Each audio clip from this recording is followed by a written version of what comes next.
Inscreva-se.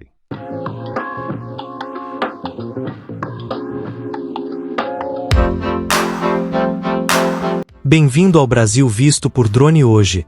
Vamos sobrevoar Registro, descobrindo as suas paisagens mais incríveis vistas de cima. Prepare-se para uma experiência única.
Registro é um município do interior de São Paulo a sudoeste da capital, distando desta cerca de 191 quilômetros, na porção paulista do Vale do Ribeira.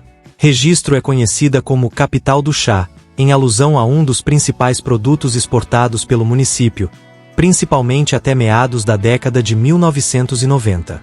O município é oficialmente marco da colonização japonesa no estado de São Paulo, sua população estimada em 59.947 segundo IBGE 2022.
Essa foi Registro vista de cima. Se você gostou, deixe seu like, inscreva-se no canal e comente qual cidade você quer ver no próximo vídeo. Até a próxima aventura aérea.